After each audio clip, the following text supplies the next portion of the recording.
샬롬, 안녕하세요. 야유의 부동산 정보입니다. 오늘은 운정 3지구 공공분양 사전청약 관련한 전반적인 특공 경쟁률과 또 힐스테이트 더 운정 오피스텔 청약에 관련된 이야기를 좀 해보려고 합니다. 이번 2차 사전청약 특공 경쟁률이 나왔는데요. 운정 3지구의 특공 경쟁률이 생각보다 너무 낮게 나와서 이번에 지원하신 분들에게는 그만큼 당첨 확률이 높아졌다고 볼 수 있습니다. 이와 더불어서 파주 운정 3지구 A13블록 푸르지오 파르세나는요. 특별 공급분을 제외한 총 753가구 모집에 약 27,413건이 접수돼서요. 평균 36.4대 1의 경쟁률을 좀 기록했습니다. GTX와 2km 떨어진 해오름 마을의 파크 푸르지오가 710가구고요. 이번에 공급된 푸르지오 파르세나 역시 GTX 역사와는 2km 정도 떨어졌는데요. 1745가구를 공급하게 돼서 현재 운정 신도시 내 푸르지오 브랜드 단지가 총 4,400여 가구로요. 브랜드 타운이 좀 조성된다 이렇게 보시면 되겠습니다. 지금 운정 신도시는 푸르지오 파르세나 당첨 결과를 기다리시는 분들이 좀 마음이 초조하실 텐데요. 운정 신도시는 이 외에도 지금 분양이 대거 몰려 있는데요.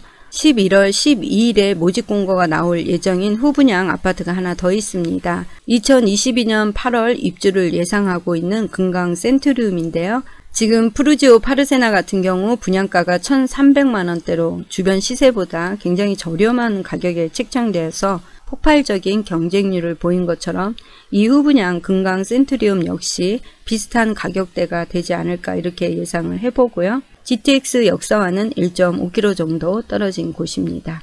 입지적인 면과 향후 일자리 수요 등을 고려한다면 개인적으로는 추천을 드리는 청약지인데요. 현재 주변 인프라는 부족해서 기존 운정 1, 2지구 인프라를 이용해야 하는 단점은 존재하지만 심악산 주변 상권과 밀접하고요. 아주대 병원 입지와 가까운 입지를 자랑하고 있기 때문에 일자리 배후 지역으로 추천을 드립니다. 심악산 주변은 롯데 아울렛과 인접하고 지금보다 더 미래 가치가 상승할 지역이기 때문에요. 현재는 저평가 구간에 있어서 지금 진입하시면 가장 가성비 좋은 분양가로 진입하는 행운을 누릴 수 있습니다. 미래를 본다면 초롱꽃 마을은 GTX 역사 역세권 주변 다음으로 향후의 미래 가치는 높은 지역입니다. 우선 킨텍스와 지리적으로는 더 가까운 입지이고요. 향후 킨텍스 주변의 일자리 배후 수요로도 가져갈 수 있는 지역이고요. 제2자유로 접근성 또한 우수합니다. 초롱꽃 마을은 고양시와 경계한 지역으로 일산 서구의 배후 수요지로 좀 추천을 드립니다. 우리가 지역 내에서도 입지를 볼 때 지역 대장주를 기준으로 반경을 좀 보시면 되는데요. 킨텍스와 연계되는 입지이고 주변에 바로 인접한 아주대 병원을 통한 메디컬 클러스터로 자족 기능이 있는 우수한 입지라는 걸 꼭 기억하시고요. 미래 5년 뒤 10년을 보신다면 좋은 선택이 될 것 같습니다. 지금 2기 신도시인 운정 신도시는 마지막 분양 본물이 많이 터지고 있는데요. 내년까지 계속 꾸준히 분양이 나올 예정입니다. 전국적으로 볼 때도 가장 많은 물량이 공급되는 지역이기도 합니다. 이와 더불어 2669실에 달하는 이 중에 10실은 펜트하우스죠. 웰모드급으로 지금 공급이 예정되어 있는 힐스테이트 더 운정 오피스텔 3룸 청약 또한 코앞으로 다가오고 있는데요. 내년부터 오피스텔도 총 대출이 2억을 넘으면 DSR 규제를 받게 되는데요. 올해가 오피스텔 분양을 받기 위한 마지막 기회이다 보니까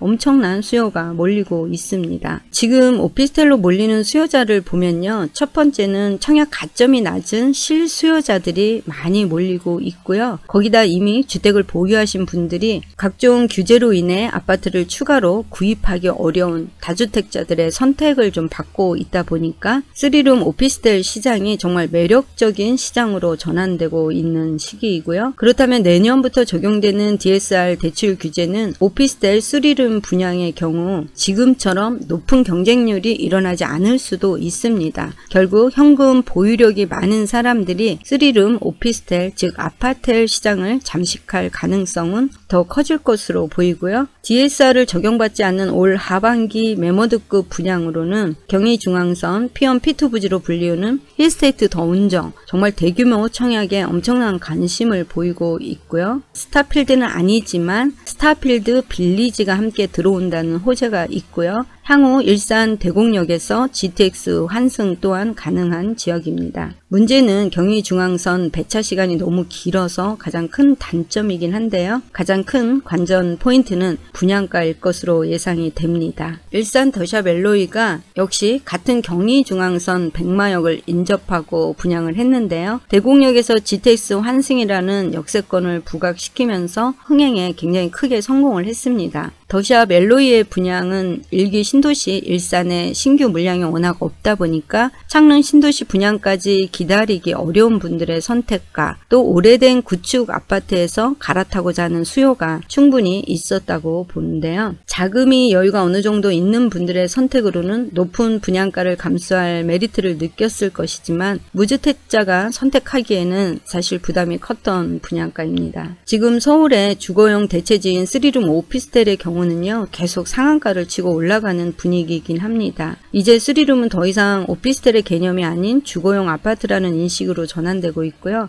다만 경기권에서 향후 현재 고분양가로 받는 금액 대비 얼마나 상승할지 또는 하락할지에 대한 두려움은 동시에 존재한다는 것입니다. 분양가 상한제를 적용받지 않고 전용률 또한 아파트보다 적은 단점을 가지고도 계속 치솟는 3룸 아파텔의 가격은 사실은 우리가 한 번도 겪어보지 못한 미래의 가격이기 때문에요. 현재로서는 아무도 알 수는 없습니다. 그동안 원룸이 오피스텔의 주 공급 물량이었는데요. 원룸은 시세 차익이 없는 임대 수익형 상품인 것은 그동안의 학습 효과로 알 수가 있지만 3룸 오피스텔의 가격이 현재 분양가 대비 미래에 어떻게 자리 잡을지는 충분한 과거 데이터가 존재하지 않기 때문에 사실 미래에 대한 가격을 책정하기가 상당히 어려운 부분이 있습니다. 특히 서울이 아닌 경기도 외곽에서의 오피스텔 고분양가에 대한 두려움이 존재한다는 것이죠. 여기서 우리가 살펴봐야 할 중요한 포인트는 실수요자가 아닌 투자자의 경우는 운정지역은 2024년 이후에 입주장 물량이 시작되면 오피스텔 전세나 임대도 흔들릴 수 있다는 리스크는 분명히 존재한다고 생각을 하고요. 왜냐하면 운정 3지구는 공급이 총 35,706세대이고요. 운정 신도시 전체는 일산 신도시 74,735세대보다 많은 8만 세대가 넘는 신도시입니다. 무주택자 분들이 청약 점수가 안 되어서 실수요로 들어갔을 때 물론 내 집 마련 안정감은 있습니다만 이 미래 시세 차익에 대한 불안감은 분양가가 상당히 높다는 데서 존재하고요. 무주택자가 실수요로 들어가실 때는요. 충분히 미래 내 집 마련 구상과 자금 준비 구성을 검토하시고 진입하시면 좋을 것 같습니다. 오피스텔의 취득세와 또 기존 주택을 가지신 분들이 오피스텔을 분양받으실 때 주거용 오피스텔의 취득세는요. 취득 순서에 따라 좀 세율이 달라질 수 있고요. 4.6%의 취득세를 내시지만 이후에 내가 아파트를 분양을 받게 되시면 이때는 2주택자가 되기 때문에 중과세가 됩니다. 그래서 8%의 취득세를 내셔야 된다는 거 기억하고 계시면 좋을 것 같습니다. 그래서 순서는 아파트를 먼저 구입을 하고 오피스텔을 구입하는 것이 취득세 부분에서 좀 유리하고요. 또 만약에 오피스텔이 두 채가 있고 추후에 아파트를 구입하게 되면 주택수가 3채가 되기 때문에요. 12%의 취득세를 내게 됩니다. 이런 취득세 문제도 고려를 해보셔야 되는 게 무주택인 상태에서 일반 주택과 오피스텔을 다 가지고 싶다고 하시면 아파트를 먼저 취득하는 게 더 유리합니다. 다만 내가 오피스텔을 먼저 구입을 하고 추후에 아파트를 구입할 경우에는요. 오피스텔이 기존의 한 채인 경우에는 비과세 혜택을 받을 수 있기 때문에 아파트를 구입하기 이전에 기존의 오피스텔을 매도하는 것이 세금적인 면에서는 유리하다고 볼 수 있고요. 오피스텔 한 채만 보유한 1가구 1주택의 경우는 양도세에도 비과세 혜택을 받을 수 있다는 거 기억하시면 좋을 것 같습니다. 지금 힐스테이트 더 운정 같은 경우 분양가가 8억 얘기가 나오고 있고요. 8억 중반대 얘기가 나오고 있습니다. 이렇게 되면 취득세도 4.6%만 하더라도 3,910만 원 정도가 나오니까요. 굉장히 높은 금액입니다. 보통 1주택자이면서 오피스텔을 가져가려고 하실 경우에 업무용 사무실로 임대를 주면 주택에 들어가지 않으니까 괜찮다, 그런 말씀을 많이 들으셨을 텐데요. 물론 맞는 말입니다. 그 말이 틀린 거는 아니지만요. 입지에 따라서 업무용으로 오피스텔을 임대를 놓을 수 있는 입지가 있고요. 업무용으로 임대를 들어올 수가 없는 입지들이 분명히 존재를 합니다. 업무용으로 보통 들어오려는 경우는요, 주변에 자족 기능이 굉장히 많아서 일자리 수요가 많거나 대기업이 있거나 산업 단지가 있거나 이렇게 일자리 수요들이 있어야지만 그 오피스텔에 업무용으로 들어올 수 있는 수요를 맞출 수가 있는 거고요. 지금 이 경의중앙선 운정역 라인에는요, 자족 기능을 할 수 있는 일자리 배우 수요가 좀 없는 편입니다. 그래서 이 부분도 감안하시고 청약에 임하셨으면 좋을 것 같고요. 그리고 또 하나는 이 3룸에 업무용으로 임대를 놓기는 쉽지가 않죠. 원룸이나 투룸도 아닌데 3룸을 업무용으로 쓴다는 거는 보통 상식적인 선은 아닌 것 같고요. 또 하나는 이 운정역 이 주변에는요, 사무실 용도의 건물들이 크고 작은 7층, 8층, 9층, 10층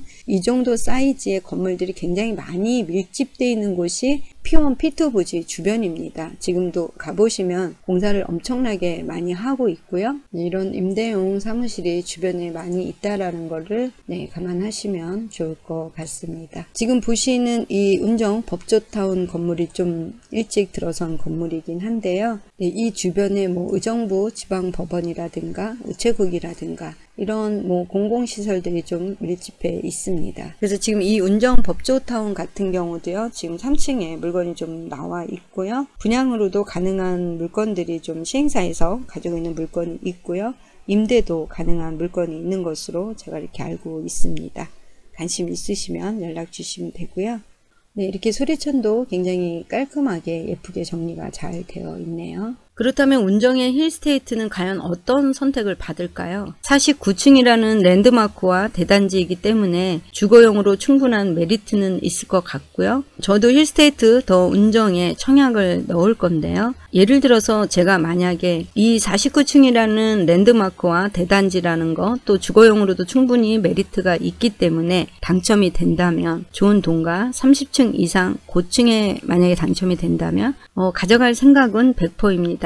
그러나 개인적으로 저층이라든가 뷰에 대한 메리트가 없다면 저는 좀 포기하려고 하는데요. 제가 지금 영상에서 힐스테이트 주변을 360도 돌려서 여러분들에게 보여드리고 있으니까요. 어느 동이 뷰가 막히는지 한번 살펴보시는 것도 포인트가 되겠습니다. 제가 고층을 선호하는 이유는요, 고분양가 리스크 해지를 위해서는 그 중에서도 좀 좋은 동가 고층의 경우는 임대 메리트도 있다고 생각을 하고요. 고양시 덕양구 원흥지구에 있는 제가 46층에 사는 지인의 집을 방문했었는데요. 40층 이상의 뷰가 생각보다 정말 좋았습니다. 지극히 개인적인 취향이고요. 또 저층을 선호하시는 분들도 분명히 계실 것이라서요. 이 부분은 각자의 선택이 되겠습니다. 장항지구 47층 주상복합도 고층 뷰에 대한 도전이 2번 정도 남아있기 때문에 저는 개인적으로 고층에 대한 로망이 있습니다. 저층일 경우에는 비싼 고분양가에 투자하고 싶은 마음은 없고요. GTX 역세권 주상복합은 저층이라도 당첨만 되면 감사하게 생각하고 무조건 고할 생각이고요. 물론 GTX 역세권이나 장항지구는 대단히 높은 청약 경쟁률이 예상되기 때문에 경의중앙선일지라도 힐스테이트 더 운정에 도전을 해보려는 것이고요. 그럼 힐스테이트 교통환경 살펴보겠는데요. 경의중앙선 일산 백마역으로부터 뒤로 들어가는 운정역까지는요, 5정거장 앞에 있습니다. 대곡역까지는 7정거장입니다. 급행열차를 시간에 맞춰 타면 시간은 조금 더 절약이 되지만요. 문제는 급행열차의 첫 차가 출근 시간대는 존재하지 않는다는 것입니다. 일반 열차도 배차 시간이 20분 넘는 간격으로 있다는 게 가장 큰 문제이고요. 심지어 9시 50분 뒤에 열차 뒤에는요. 10시 50분에 오는 경우도 있어서 버스로 이동이 오히려 좀 빠를 수가 있습니다.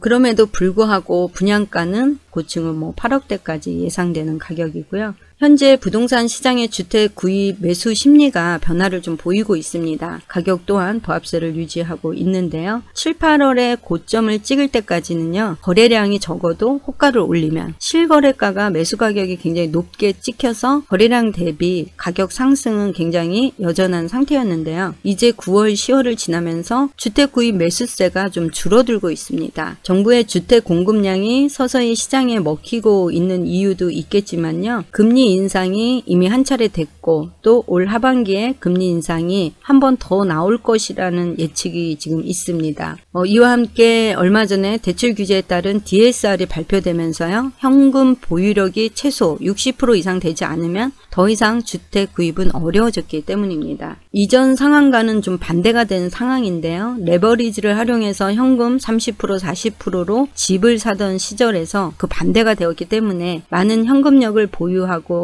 있지 않으면 집을 사기가 어려워졌습니다. 그런데 우리가 현금을 많이 보유하고 집을 구입할 수 있는 사람은 사실상 그렇게 많지는 않습니다. 추가로 내년부터 오피스텔 상가 토지까지 DSR 적용이 확대되면 높은 호가를 받아줄 세력은 점점 줄어들 거고요. 현재 하향으로 보기는 어렵지만 현재까지는 보합세를 유지하는 것으로 보입니다. 경기 수도권에서는 3기 신도시 사전 청약 물량과 내년에는 민간 분양마저 사전 청약을 좀 확대한다는 발표가 계속 나오고 있어서요.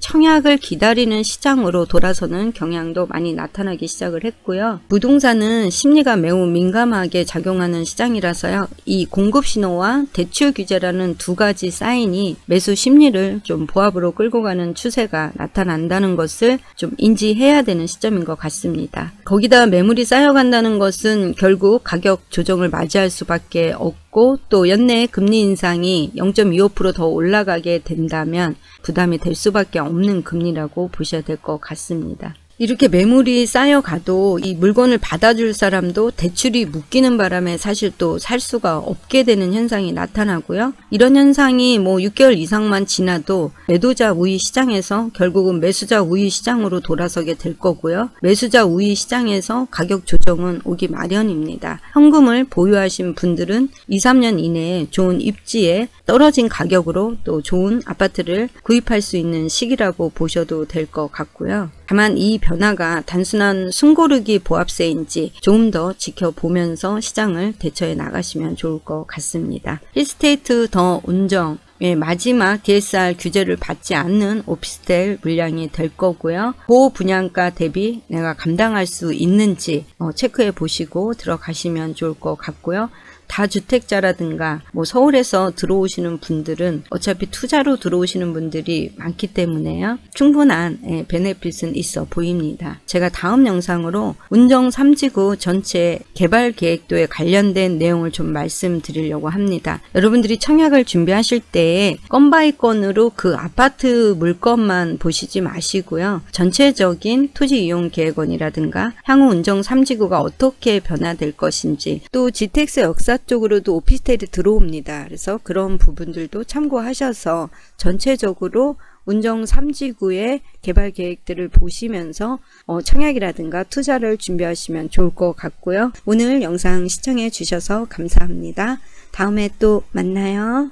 안녕.